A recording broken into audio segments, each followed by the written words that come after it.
Hi, I am Sarah Crowder with REMAX Capitol Properties. And I am Rebecca Hess, and we are glad to be with you today live. We're talking today about inspections. We thought that'd be kind of it's kind of a heated topic. I'm pretty passionate about it right now. So anyway, we thought that'd be a good topic to talk about, inspections. And I know we've touched base in a live before on some inspections, but we thought we just kind of, it changes, right, over the market, and things change, and how we negotiate it kind of changes with what's going on. So we thought we'd talk about it again. But first off, thought maybe we would do a market update. Try and do one each week when I do a live. I like to update with the market in Laramie County, see what's happening. So I looked just before I came in here. We have 282 homes on market currently in Laramie County, and that's every price range. Those are our trailers, right? Mobile homes, stuff like that, all the way up to our $1 million listings. Yep. Homes, 282 on market. We have 277 under contract, and that again is everything. So I looked in the least expensive home was $30,000, and the most expensive under contract is $1.3 million, and that's that range is everything in between. That's a lot of stuff under contract out of that range. Right. Nice. Well, and I think in our meeting yesterday when Steve was talking about our market, he said that we were kind of flipped a little bit, where we had a little bit more over or under contract than we had on market, and we're down, and we've kind of swapped back again today, but only by 5 houses. And so again, what I've been saying for the last several weeks is this is a really good market to buy and sell a house, right? So we're not quite into a seller's market, and we're not quite a buyer's market. So we're kind of teetering on the edge there between the two. Yeah, it's pretty even on both of those. So good time to buy, good time to sell. There's houses out there in every price range. Obviously, we're a little bit more saturated in homes above that 600,000 mark. With new construction, we have more of those, I think, more options to choose from. But again, if you're a buyer and think it's time to get into the market, a great time to look.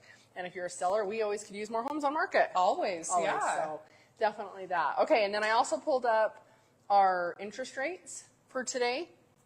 As of right now, our 30-year conventional interest rate is at 6.54, which is a little bit down from what it was last week. Yes. So last week, a 30-year conventional fixed rate was 6.7, so we are down a little bit, right? Coming down a little bit. Coming down a little bit, which is nice. It's still not 3%, and it's not 4%, but it's down, right? It's closer to that end, if you will. Yeah. So we're getting it. So we're getting there. A VA loan, you're at 5.65% as of today, and then an FHA is a 6.31. So both of those are lower than a conventional, right? So which is good. But that's kind of where we're at sitting on our market this week. Anything else you want to add? What are you seeing, or anything else? You know, I'm seeing, I think with the weather getting nicer and kids getting out of school, I'm seeing a lot more buyer activity. I think so too. I try to do open houses every week, so come find us at open houses. I'm usually out and about on open house Saturdays or Sundays. And my open houses have been busy, so we're seeing more people looking at houses. Yes. And I touched on this last week when I did live.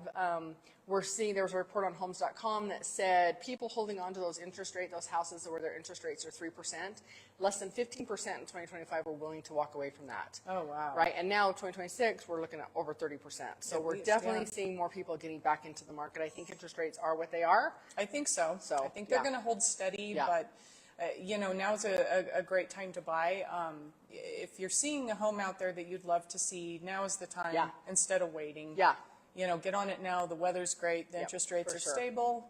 You know, what they're going to be, I think, for a while, and it's a great time. Great time of year. So. Absolutely, and I think what we're seeing, too, is a lot of contingent offers on houses. So people who are in the house, wanting to buy another house, we're seeing a lot of contingencies.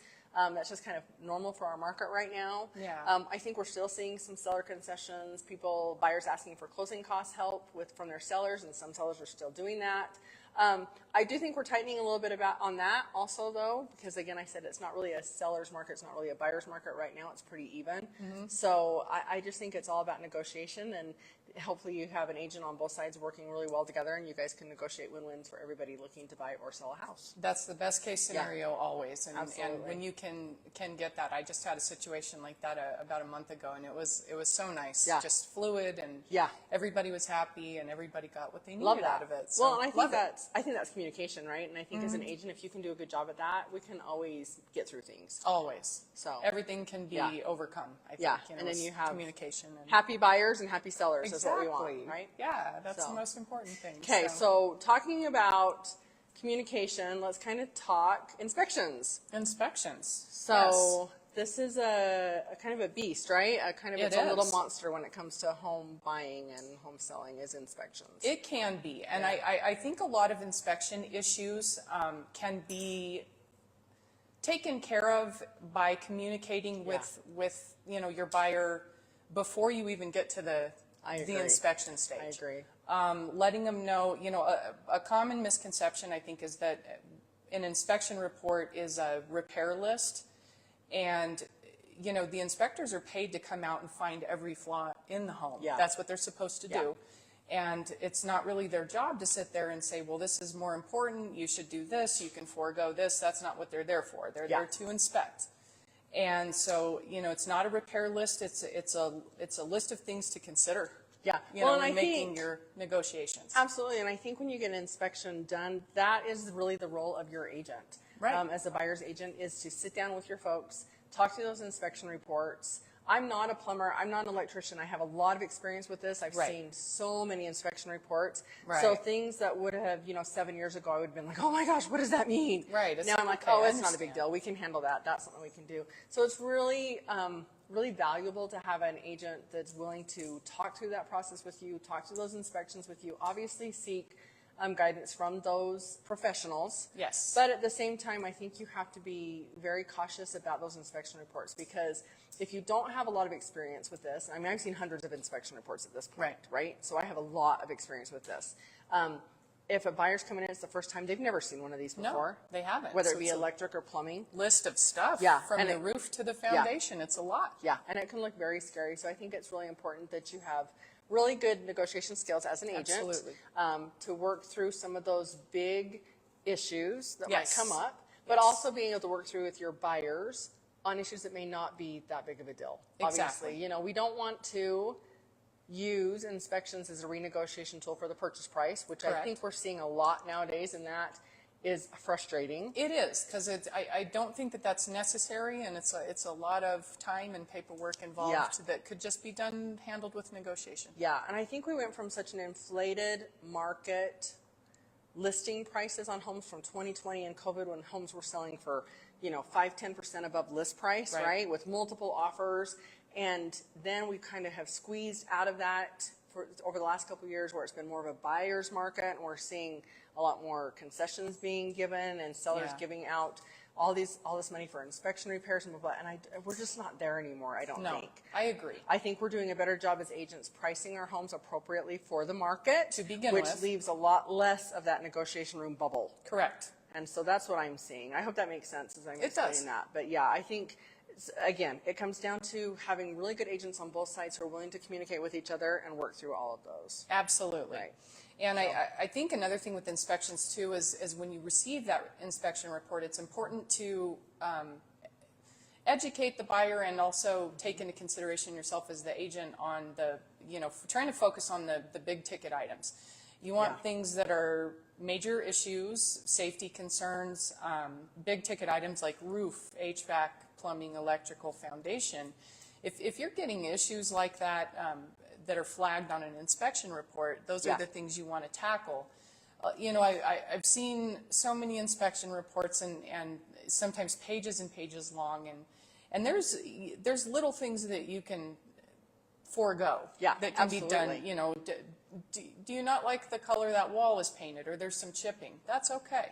That can be fixed. GFI outlets, those can be done yourself, little things like that. I think it's important to really make sure the buyer understands that it's, again, not a repair list, and it's we need to focus on the big ticket items, if any.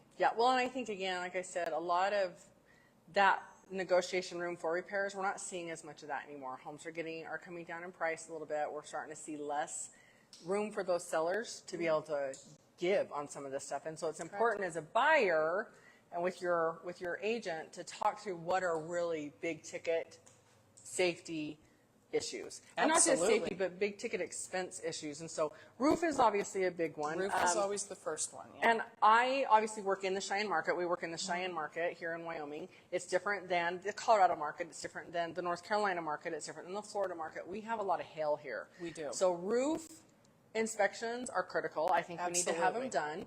We need to make sure our buyers are getting a roof that's insurable. Yes. What that means is, I guess, up to an inspector. So we have to be careful how we approach that, because we aren't going to ask for new roofs on all the properties, right? No, absolutely. Just because a roof is 15 years old doesn't mean you need a new roof. Right. Right? Is it sustainable? Yeah. Does it leak? Is the flashing there? Is the, are we missing shingles or anything like that? That's the important stuff. Yeah. It's to, a roof is meant to keep moisture out and weather out. So is it doing that? Yeah. And if you're buying a home, and if you're buying a home that's a year old and they say, oh, your roof's not looking great, I'd be a little more concerned about that. That's a red flag, right? Yeah, if you're buying a home that's $250,000, like you maybe have 5, 6, 7 more years on the roof, that's probably more realistic for the price, Agreed. Right? Yeah. Asking at a $250,000 house, turning around asking a seller to put a new roof on that house for you. Yeah. If you know what I mean? So it's you've a got deal to be careful. killer. Yeah, absolutely. Yeah. The other one that I tell my buyers that I'd be most concerned about would be sewer line issues. Absolutely. Because sewer line issues can be very expensive.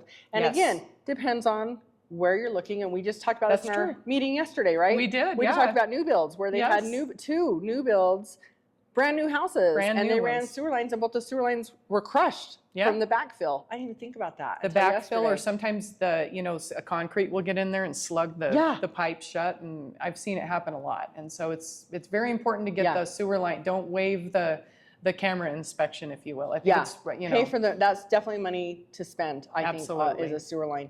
Because those expenses, especially if a sewer line has to be dug up out of a yard and into an alleyway or to hit a city tap, you're talking thousands and thousands of dollars.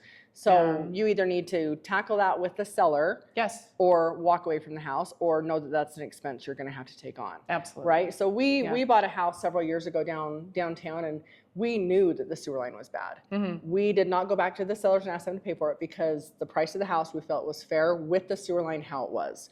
And so we just knew that was an expense we would need to tackle and take on. Care of. Yeah. And I think, again, that comes back to your agents being able to work through this process with you.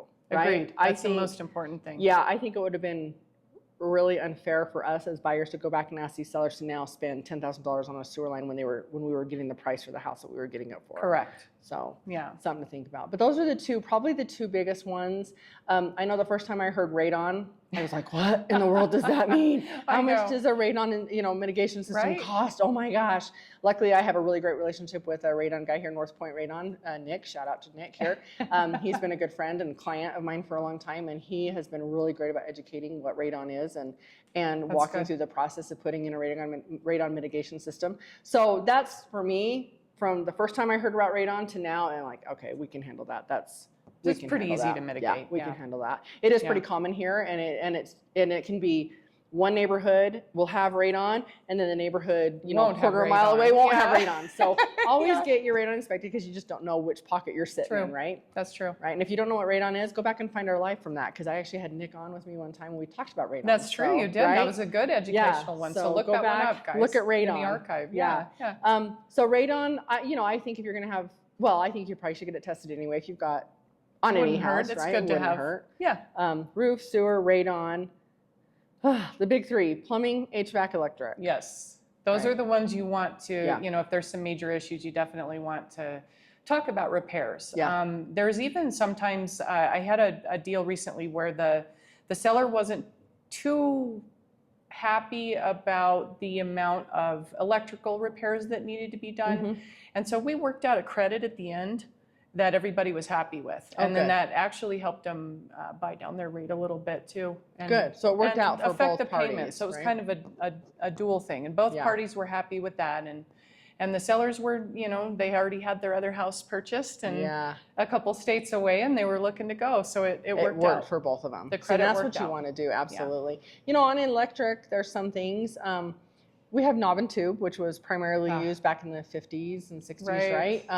And when you get these old homes built back then, or in the avenues downtown and stuff, that's one thing I always recommend my buyers have checked is because knob and tube is a safety issue. Nobody will install that. Very few electricians will actually work on knob and tube anymore. Correct. And we only know this because of our experience, right? I am not an electrician, did not wake up one day and knew all about knob and tube. It's right. I learned it from years of doing this. You have to learn it the hard way. Yeah. Yes. So that's one thing. And honestly, I've kind of hit that with a lot of my sellers, when I know those certain areas, those homes that were built in those years, we tackle that ahead as a seller. I think that's smart. Yeah. I think that's really smart. Like, there's a very good chance this house is going to have knob and tube in it, so let's look. Let's find out right away, because that can also be a very expensive fix. It can be, because you're looking at rewiring an entire home sometimes, fishing wire. I mean, it can be real expensive. Sometimes if it's safe, it might pass inspection, but like you said, a lot of electricians are probably, we're getting away from that.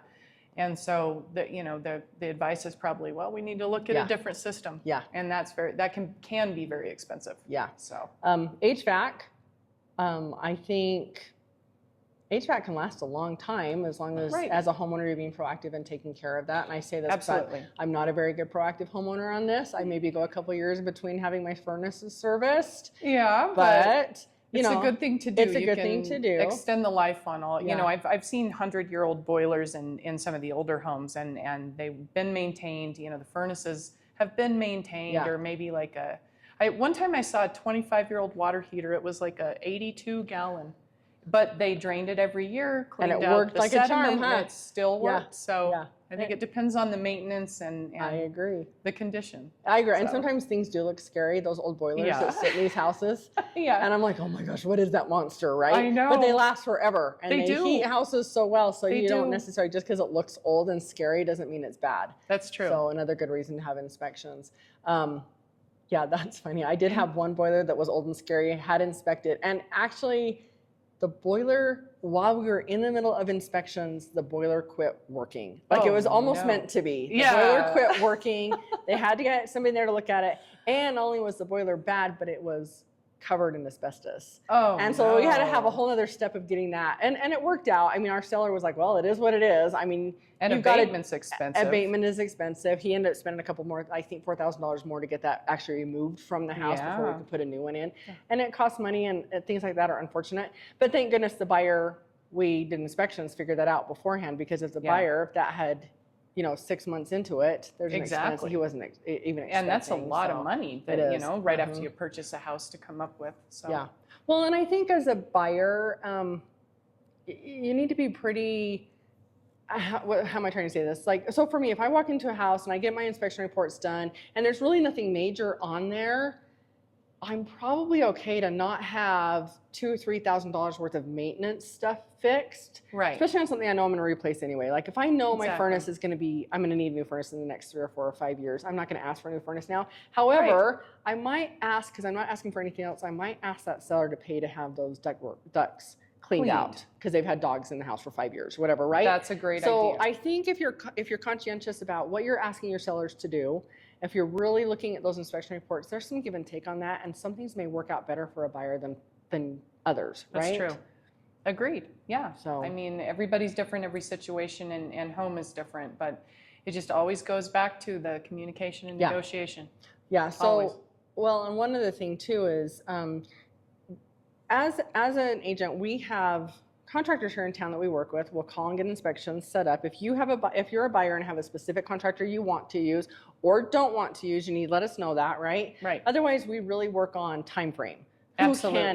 Who can get those inspections done, because that is an objection deadline in our contract. And so when you've got a buyer buying a house, an objection deadline, and they can't get it done for 3 weeks, and you're supposed to close in 4 weeks. Right. As a seller's agent or as a listing agent, will say that's hard, because you've gone 3 weeks with your house pulled off market. Yeah. And then at that last minute, those buyers can pull away. Can back out. So I really try to push to get inspections done within that first 10 days. I think that's important. Yeah, but it's hard because we're in a little town. It's hard to get people in to do those inspections, and so as an agent, you have to be on top of it and do whatever you can. You do, and always following that, chasing that timeline for your buyer, and keeping them abreast of everything that happens every step of the way is important. Absolutely. Yeah, and then that's how you avoid missing those deadlines, because that's always a thing, a worry, when you're scheduling the inspections. I like to find those contractors, those professionals who work on plumbing, electric, whatever, that not only can get it done, but then are willing to come back and talk to me later about it and say, well, this is a safety thing, this is a code thing. Yes. So that's a big gripe of mine right now, is just because it's not code does not mean it's a safety issue. Correct. Right? Because if a house is built in 1975, And I think the code was 2018, but then I had an electrician tell me they just redid it in 2026. So anything prior to 2018 is going to be out of code. Absolutely. Doesn't mean you have to have it done. It just doesn't means it's out mean of that. code, Correct. right? Because a lot of that stuff's grandfathered in. I Yeah. mean, you know, a lot of the plumbing in some of the older homes is still on UPC code, and we don't use that anymore. Yeah. And as long as it's not leaking, it's not, you know, a hazardous material or anything like that. Yeah, it's not a chance for a buyer to go in and have a home rebuilt for them. Correct. Right? Correct. Because it's not up to code. Yeah. And now if it's actually true that we're at 2026 codes, man, anything built before 2026, right, things are going to be out of code. That'd be dang near everything. Yeah, so, right? Yeah. So I think it's important that we have those communications. I did talk to some contractors the other day about it because I just said, you know, I get these inspection reports as an agent, and I have a lot of experience with inspection reports. I've looked at hundreds of them. Yeah. But even then, if I send this to somebody who doesn't, it looks terrifying. It's scary. Some of them are pages long, and then they go to the end and see the total, and then it's like, okay, what is this? It's intimidating. And as an agent, if you just say, oh, okay, and you ask for everything, it's thousands and thousands and thousands of dollars off the list price of the house or those repairs. Correct. It can be deal breaking. Which is quickest way to turn a seller off. Yeah, absolutely, absolutely. So I think it's important that we are educated in what we do when we go do those inspections. Typically, buyers can be at any inspections you set up.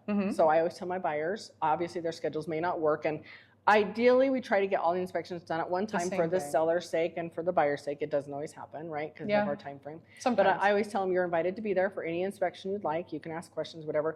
But those inspection reports will come to you, so you can look over them and we can talk about it. Every time. And I have had them all different ways where I've had buyers there going through every single thing with the contractors, and I've had buyers just like, just send me the report so I can look at it. Right. I've had, you know, all spectrum of that. So we did talk yesterday in our meeting about how expensive inspections can be. They can be. Yeah. Depending on what and how far away the inspection location is, and they vary too, by company to company. So I think it's important to definitely have a few in your belt, so to speak, to be able to call quickly so we can meet the deadlines, but also, the most cost effective for everybody. Yeah. Well, and I think as a buyer, you need to be aware, a buyer pays for those inspections up front. Yes. Now, and like I said before, I have had some of my sellers kind of proactively get some inspections done, and we offer those to a buyer. Right. But I've also told my sellers too, if you're willing to pay for these inspections up front, so we know what we're dealing with in case we have a bad sewer, or in case we have a bad roof, or in case we have really bad electrical or whatever, I think it's a good idea. What I do tell my sellers is I would not make any of those repairs until you have an agreement with the buyer that those are the repairs they want done. I think that's smart. Because the problem I see is if you get inspections done, make all the repairs, buyer comes in, they get all new inspections done, and you'll get a whole nother list of repairs to do. You will, and that does happen. And then there's nothing, a seller's going to get that and be like, "What? I've already done all these repairs. I've already paid for this once, and so why is another list? And how come the first guy didn't say that?" Yeah, well, so that's another good point to make on inspections is you can get two plumbers in on the same house and have two different reports. Absolutely, which is frustrating. Every time it's very, so all you it's plumbers and electricians and HVAC out there, it's frustrating. It is. Yeah. It can be. Right? Because how do you advise your buyers on that? Or who's the best inspector? Right, when everybody's got different opinions on it. And I think that's where we all follow the same code, fellas. I mean, so. We do, right? And I think that's why it's important for us with our experience to be a part of that, right? Yes. So let's talk. Let's visit. Yeah. And I may have offended a few contractors last week because I was calling them out on some things. I'm like, what are you talking about? What are you talking about? And I think they wanted me to just shut up.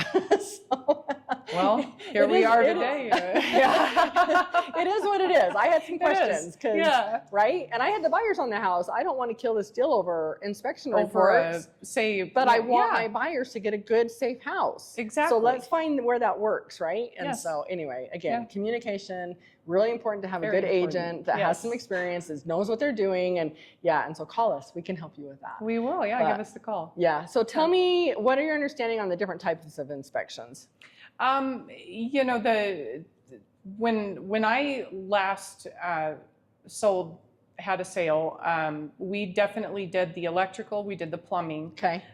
They waived the sewer inspection camera, but after some research on the previous plumbing, it had just been serviced like a year before. and everything was super updated. And so we waived it for that. And they were really happy with what we did have done. We managed to, and they were happy with the credit on both sides. I think the sellers felt like they were able to sell their home quickly, which was their goal, you know, and get to their next one without having to sit there and just pour through repair bills and have the contractors coming back day after day and stretching it out. We got it done really quick. There were some things after some research, you know, that we avoided, but I think that's important. I think doing your research, you know, getting as much information as you can from the listing agent on what you can on the property, you know, and getting an inspector in there that you do trust and if they're available, to get in there and take a look. Do you find any advantage to doing a whole home inspection? So a whole home inspection is different, right? So you're looking at specific contractors, a plumbing contractor, an electrical contractor, or whatever. So a whole home inspection is different. Correct. Do you find advantages to that or disadvantages to that? I think there's some advantage to it. On one hand, you know, you get them in there to look at the entire system, if you will, of the home and the entire structure. But I found over time that buyers tend to like the contractor per contractor situation because, okay, I have a licensed electrician coming in here, I got a plumber coming in here, the roofer's here, everybody's here, we got a, you know, engineer coming to look at the foundation. And I don't know that I personally feel this way, but I've had some buyers feel like that you know, that was more specialty specific, if you will, and they felt more comfortable with that versus a whole home inspection by a company. Yeah, I agree. So I agree. I tend to lean more that direction also, is and no offense to our home inspectors because they do a good job. They do. But I do feel like it adds extra process because if something does come up, then you've got to get HVAC in there to actually look at it. That's the thing, which is another inspection fee and another travel, you know, and it stacks up when you could have them come in the first time. But the big advantage to a whole home inspection is how they set it up is it does tell you if it's critical. That's if true, it's a which is recommendation, nice. if it's something to watch. I mean, they do kind of break it down more so than the other like trade specific ones. They just say code. They're just going to put what needs to be fixed on there, and that's what you're going to get. So me and code. Anyway, whatever. Whatever. Yeah. So I think there's advantages to both. And I do think area specific. So I have had I had a son and daughter-in-law who bought a house in Texas and went through the process with them as they did it. And it was very, like, they had 3 days to get a whole home inspection. That was their objection deadline was 3 days. Good and so grief. all they did was a whole home inspection, got the inspection, and you either take the house or you don't. There was no negotiation. That's kind of what that leaves you. That's what that leaves you, I suppose. Take it or leave it kind At of that thing. point in time, it is what it is. You either take the house or you don't. Earnest money is set kind of in stone at that point. There's no walking away and at risk-free at that point. True. And so I kind of liked that. And it's snappy and quick and keeps the ball rolling forward, which is important for your buyers and sellers. Yeah, and obviously as an agent who works in this, and they were sending me this stuff, I'm like, well, that's a problem, that's a problem, that's a problem. They're like, whatever, it is what it is. And so I had to, as an agent, just be like, oh, okay. Is it a big enough problem you're okay with it? And they decided they were okay. It was a great house. There you go. And the issues were not big enough for them to walk away. It was okay. So the objection deadline came and went, and they were fine. How smooth. Yeah, it was kind of awesome. That's actually, that would be interesting to have that. But if it went smoothly. Yeah, but you've got to be on your game as a buyer. Like if you got a 3-day deadline or even a 5-day deadline and you're getting your inspection report, you better get on that right away. Quick because once that objection, and, deadline passes, you're done. So that was interesting. And then, like I said, my daughter's bought a house in North Carolina and it was a little bit more intense from that. But I know the negotiation period, it really was only negotiations on a foundation issue. They weren't willing to tackle anything else. They said it was a foundation issue. We understand that's a big deal. We came to an agreement on what needed to be done and we moved on. But it's very different from place to place how it's done. That's what it seems to be, state per state. So again, another reason to find a local agent who knows what they're talking about, what they're doing, and has the experience that can help you either as a seller or a buyer find the best house and we know the best market house, and the contractors and the people to call. So, absolutely. If you have any questions on inspections or concerns or disagree with us 100%, give us a call and let us know. We'll take your call. Let us know in the comments. Thanks, guys. Bye-bye.